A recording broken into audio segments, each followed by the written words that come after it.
kita bahas tentang partisipatorinya itu. Kalau minggu lalu kita memang banyak sekali mengulang dan membuat penekanan-penekanan terkait dengan, terutama yang terkait dengan konsep pemetaan, mappingnya sendiri. Nah, minggu ini kita coba masuk ke partisipatorinya. Mungkin saya sharing lagi kali ya, Mas. Oke.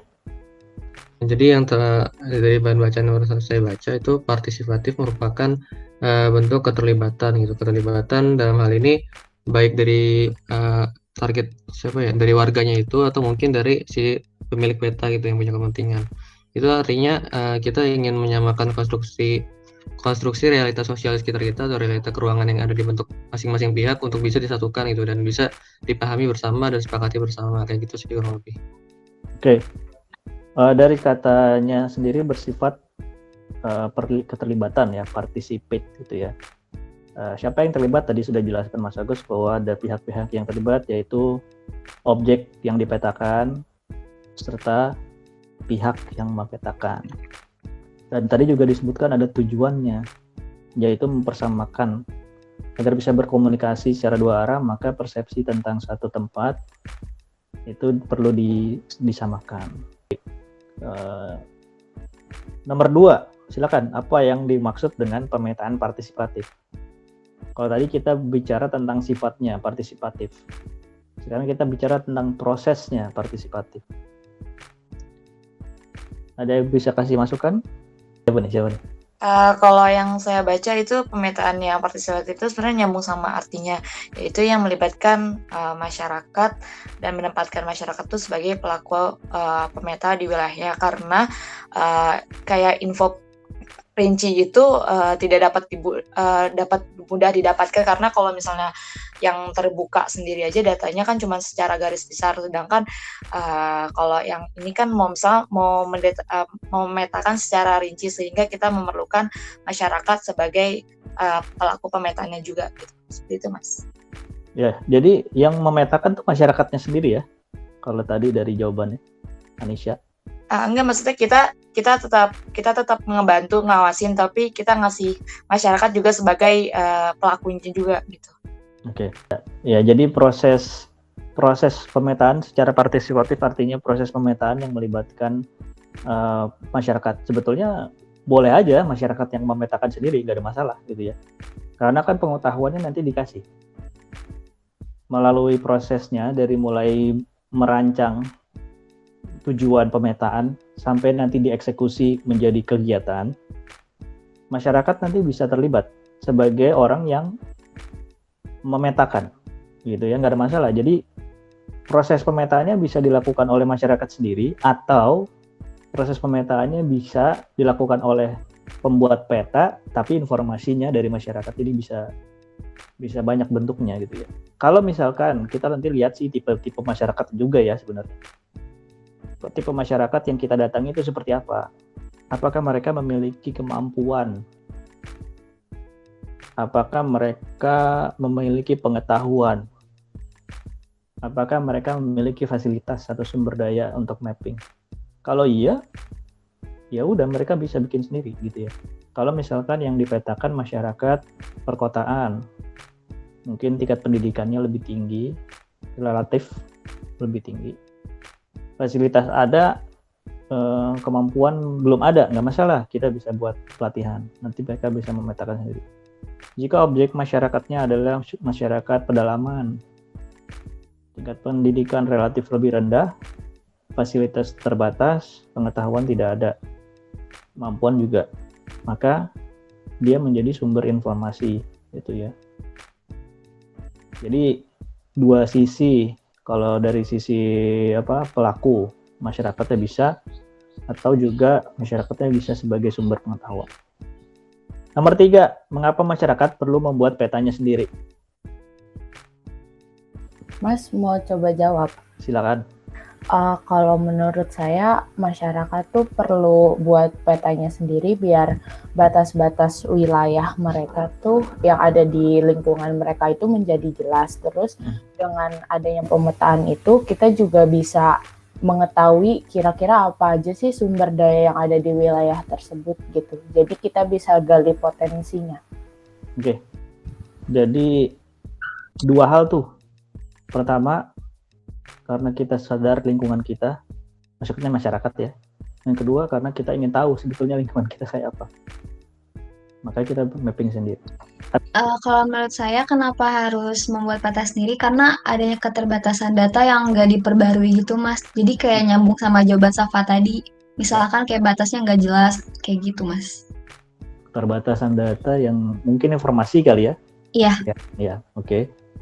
Ya, karena kita sebagai pelaku atau misalkan aktor yang tinggal di lingkungan kita sehari-hari, bisa dibilang sehari-hari. Kita tahu kondisinya, perubahannya dari waktu ke waktu, sehingga informasi itu kita punya. Beda mungkin dari pihak yang memetakan yang mungkin terbatas dari informasi yang mereka punya gitu. Jadi kita bisa. Jadi kenapa perlu ya? Karena kita punya informasi yang lebih. Gitu. Masyarakat tuh perlu membuat peta sendiri karena masyarakat setempat itu pasti punya informasi yang pembuat peta itu belum tentu punya. Jadi kalau misalnya si pembuat peta itu hendak memetakan suatu tempat, bisa jadi ada beberapa informasi-informasi yang mungkin tidak diketahui secara publik dan hanya diketahui oleh masyarakat setempat itu. Nah makanya dan dengan informasi, dengan kearifan lokal di tempat itu bisa membantu melengkapi peta sehingga lebih lengkap, lebih tepat informasinya dan lebih detail begitu. Iya, ya. Jadi karena kita sadar ya kondisi lingkungan sekitar kita, maka kita punya informasi yang lebih banyak gitu ya dan bisa disajikan. Karena dengan adanya pemetaan partisipatif ini sebetulnya juga menjadi sarana informasi bagi masyarakat itu sendiri. Jadi dia tuh sadar, oh iya ternyata di lingkungan saya tuh punya ini. Nah, ada aset seperti ini, ada kalau yang di daerah tuh mungkin ada bahan galian seperti ini, ada lokasi tempat wisata seperti ini yang mungkin mereka belum sadar sebelumnya, tapi punya informasi dari orang lain. Jadi kalau saya mungkin bukan pemetaan partisipatif, tapi saya melakukan pemetaan yang melibatkan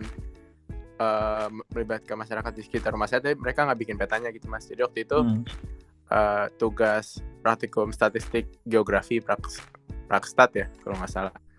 Nah itu saya disuruh sama Mas Satria untuk memetakan di sekitar rumah saya tentang data diri penduduknya gitu Mas. Nah awalnya kan saya kira ya ini rumah-rumah biasa gitu kan. Terus ada beberapa rumah yang saya datengin, oh ternyata ini kantor, oh ternyata ini ada pusat mungkin apa itu yang kayak pusat bahan mentah gitu Mas, misalkan telur mentah. Nah gitu sih Mas, jadi kayak di sekitar rumah saya ternyata bukan rumah doang gitu, saya baru tahu ada kantor lah, ada kalau apartemen saya tahu ya, tapi maksudnya mungkin yang kayak rumah depannya biasa aja tapi ternyata dalamnya buat produksi juga gitu Mas. Kita lanjut nomor 4, tujuan melakukan pemetaan partisipatif. Wah sebenarnya ini udah hampir sering tersebut tadi dari nomor 1, nomor 2, nomor 3 udah cukup banyak kesebut tujuannya ya. Kita mungkin bisa menyimpulkan sendiri ya, banyak tujuannya. Pertama updating, kemudian tadi juga disebutkan adalah memahami karakteristik wilayahnya sendiri gitu ya. Kemudian menyediakan informasi secara cepat sebenarnya. Partisipatif itu kan modelnya sebenarnya lebih cepat gitu ya dibandingkan mungkin prosesnya nunggu citra satelit atau digitasi gitu ya. Ya secara proses relatif lebih cepat. Yang bikin lama proses administrasinya ya, bikin surat, ngundang orang gitu ya. Apalagi kondisi saat ini nih ya, pandemi ya, mungkin agak lebih susah membuat forum yang mengumpulkan orang-orang banyak. Ya kami sendiri juga dari kelas tahun lalu ya pengalaman tentang itu ya mengerjakannya kurang lebih ada 3 bulanan kali ya, 3 bulan sendiri untuk menyelesaikan pemetaan partisipatif karena kondisi COVID. Jelaskan jenis-jenis atau tipe-tipe pemetaan partisipatif berdasarkan medianya. Ada yang bisa jawab?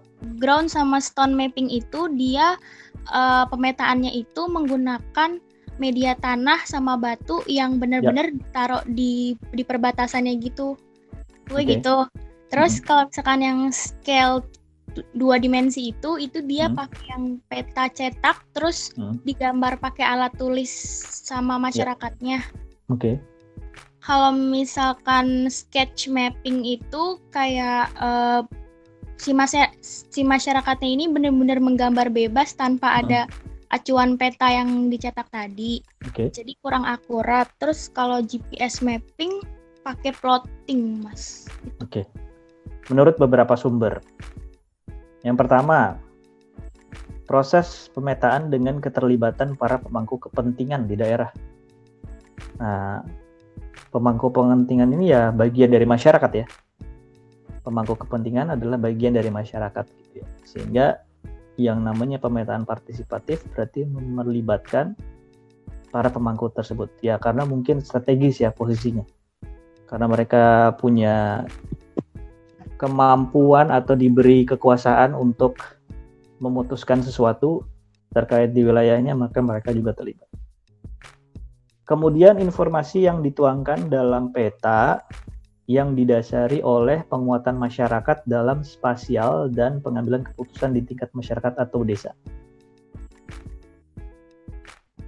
Yang di-highlight adalah didasari oleh penguatan masyarakat dalam spasial dan dalam pengambilan keputusan. Nah, berarti di sini sumber pengetahuannya adalah masyarakat. Itu ya, masyarakat yang menentukannya sendiri. Pihak yang memetakan itu sebagai fasilitator ya, memfasilitasi apa yang dikehendaki oleh masyarakat gitu ya. Karena dia yang sehari-hari tahu, karena dia yang mungkin memiliki kepentingan atas wilayahnya. Jadi ini secara proses itu bottom up ya kalau istilahnya, itu dari bawah, putusannya diambil dari bawah kemudian ditarik ke atas. Karena kalau misalkan tadi contohnya Miss Bahul dia bicara batas desa itu ya. Batas desa tuh isu yang rawan konflik. Gitu ya. Kalau tiba-tiba dari pusat, pemerintah pusat yang memutuskan, bisa jadi marah orang-orang gitu ya. Karena bisa jadi ada yang merasa dirugikan. Sehingga prosesnya adalah bottom up ya, dari bawah ke atas. Pihak yang paling terekspos dengan isu batasnya itu diajak ketemu. Mereka harus konsolidasi dulu. Mau bikin batasnya kayak apa. Kalau udah sepakat baru digambar. Itu sebetulnya. Jadi kita menghindari konflik juga sebenarnya ya, dengan melakukan proses ini. Itu salah satu tujuan yang belum disebutkan tadi. Menghindari konflik. Gitu ya. Metode yang memungkinkan masyarakat lokal untuk menggunakan kekuatan peta, bahkan menjadi pembuat peta yang menunjukkan keberadaan mereka dan perspektif mereka tentang ruang. Ini yang tadi saya sebutkan, masyarakat itu dua sisi. Bisa jadi mereka yang mengetahui, menjadi sumber pengetahuan dan tidak memetakan. Bisa jadi mereka juga yang menjadi pembuatnya.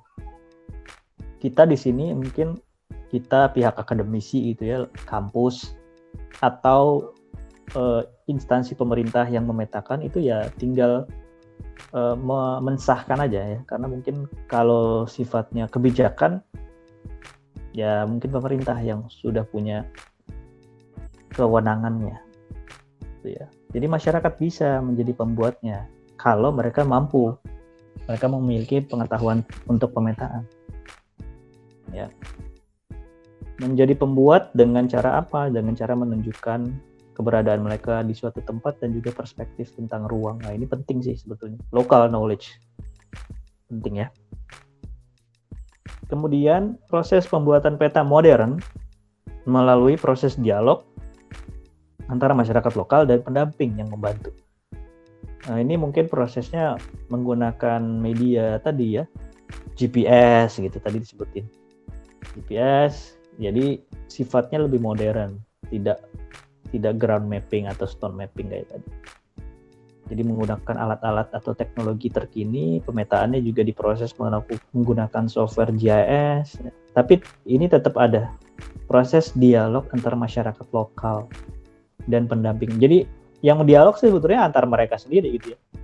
Apalagi kalau bicara batas nih ya pasti yang berdialog tuh pihak-pihak yang berbatasan.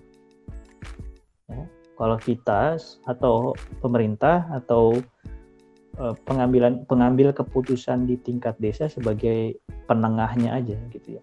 Sementara yang berdialog tuh yang memang berbatasan wilayahnya. Terakhir, salah satu metode pemetaan yang menempatkan masyarakat sebagai pelaku pemetaan di wilayah ini juga statement yang sama seperti poin nomor 3. Masyarakat adalah orang atau pihak yang melakukan pemetaannya. Sekaligus juga mereka membantu merencanakan pengembangan wilayah mereka sendiri. Inilah salah satu tujuannya juga. Kenapa sih masyarakat harus memetakan wilayahnya sendiri? Ya kan mereka yang tinggal di situ. Mereka yang mendapatkan pengaruh dari kondisi lingkungannya. Kalau kondisi lingkungannya tertata dengan baik, mereka juga yang dapat nilai tambahnya. Jadi mereka yang bisa menentukan gitu. Jadi ya masyarakat di sini sebagai center ya, mengambil keputusan juga. Pertanyaan berikutnya, mengapa masyarakat perlu membuat petanya sendiri? Ini juga sudah dijawab. Masyarakat itu unsur yang paling ya karena dia tinggal di lingkungannya dia, jadi dia yang sebetulnya terdampak atau dia sebetulnya yang apapun yang terjadi di lingkungannya dia akan kena dampaknya. Tapi seringkali satu kebijakan atau satu peruntukan yang dirumuskan untuk satu wilayah itu tidak mempertimbangkan masyarakatnya. Ya, jadi misalkan langsung aja diputusin, wilayah ini industri, wilayah yang sana perdagangan misalnya gitu, tanpa mempertimbangkan kondisi lingkungan aslinya gitu. Nah, bisa jadi itu kadang-kadang berkontradiksi ya, berbenturan dengan apa yang sebetulnya masyarakat pengen. Misalkan masyarakat nggak mau wilayahnya dirubah menjadi wilayah terbangun, dia tetap pengen ada satu lokasi yang itu hijau, karena dia yang menikmati. Kalau hijau nih ya istilahnya kita bisa punya udara yang lebih segar, kualitas lingkungan yang lebih baik dibandingkan misalkan nanti ada pembangunan. Itu tadi soal daya dukung lingkungan. Ini ada soal yang lain. Kenapa masyarakat mesti memetakan wilayahnya sendiri? Konflik-konflik yang terjadi ini kan kadang-kadang juga sebetulnya muncul karena penarikan garis yang sepihak, gitu ya, tanpa konsolidasi, tanpa mempertimbangkan masyarakat yang tinggal secara sepihak ditarik garis batas, gitu ya, sehingga berkonflik, gitu ya. Sebetulnya salah satu tujuan pemetaan partisipatif adalah menghindari konflik, gitu ya, karena kita melakukan dialog antar masyarakat atau antar pihak-pihak yang wilayahnya berbatasan. Kalau misalkan kita bicaranya konflik batas ya. Nah, jadi kenapa masyarakat perlu memetakan wilayahnya sendiri? Ya, karena hal-hal seperti inilah ya. Tadi kita membahas soal wilayah yang mungkin salah tata ruang atau wilayah yang punya konflik gitu ya. Tapi ya di luar itu sebetulnya secara umum masyarakat memang perlu membuat petanya sendiri. Pertama tadi kita bisa tahu sih wilayah kita kayak apa. Tujuannya apa sih kita tahu kondisi lingkungan kita? Ya tadi untuk manajemen ya. Kalian nih mungkin sebagai orang pemetaan tuh bisa berperan banyak sih untuk wilayah tempat tinggal kalian, terutama dalam kaitannya dengan manajemen ruang. Karena mungkin kita punya sense spasial yang bisa kita manfaatkan untuk membantu lingkungan kita, di sekitar lingkungan kita itu ya, untuk mengenal lebih jauh lingkungan kita tuh seperti apa gitu. Misalkan tadi contohnya si Farhan, dengan dia melakukan survei, akhirnya dia punya informasi tambahan kan sebetulnya. Oh ternyata kalau kita membutuhkan satu jasa tuh ada di lingkungan kita sendiri yang bisa menyediakan. Yang saya rasakan di pandemi ini juga seperti itu ya. Jadi sebelumnya kita nggak tahu bahwa ada berbagai jenis aktivitas di lingkungan kita. Nah, pada saat pandemi, akses terhadap sumber daya terbatas, ternyata itu bisa dipenuhi dari lingkungan sendiri. Ya, misalkan ada yang dia, kalau ada yang tahu apa sayur box ya, ternyata dia usaha sayur box, tapi kita nggak tahu karena nggak pernah diambil datanya, atau nggak pernah dikumpulkan. Nah, begitu pandemi kita melakukan survei, ternyata oh iya ada. Ya, kebutuhan sayur kita bisa dipenuhi dari lingkungan kita sendiri ya, karena kita udah mapping kekuatan kita, sumber daya kita gitu ya. Sebelumnya mungkin nggak tahu, tapi karena udah dipahami, maka untuk manajemen pengelolaan itu bisa. Nah, kalian nih sebagai warga masyarakat yang punya kemampuan pemetaan harusnya bisa tuh berperan.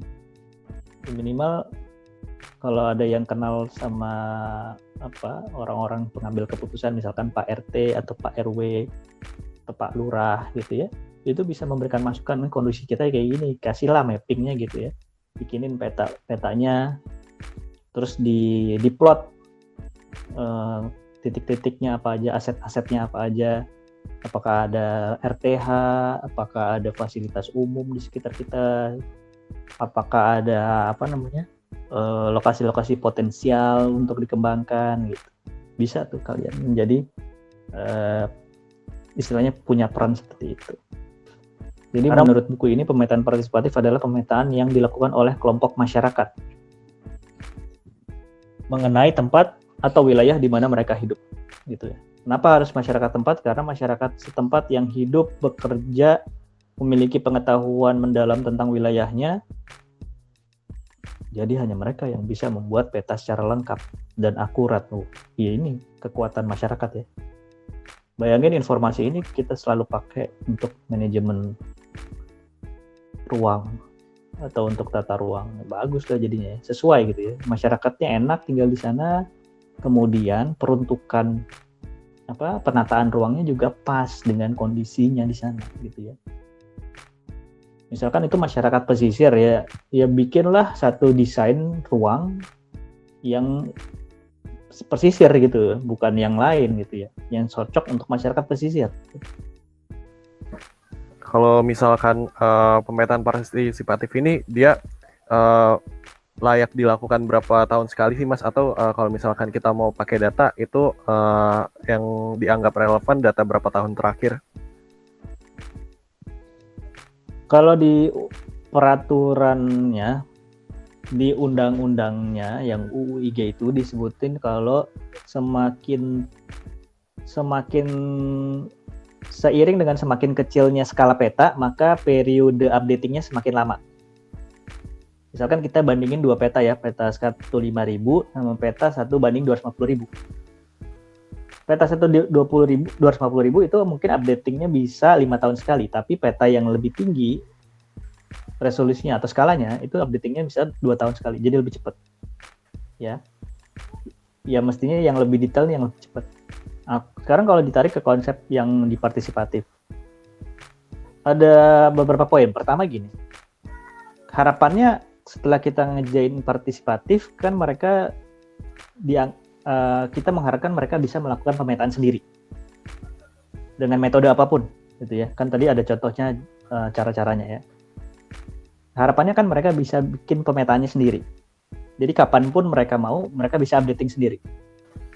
Terutama pada saat ada kondisi-kondisi yang berubah, misalkan batasnya berubah atau ada perubahan land use.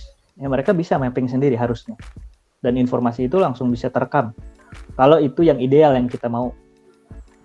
Ya, tapi ya bisa jadi masyarakat kan mungkin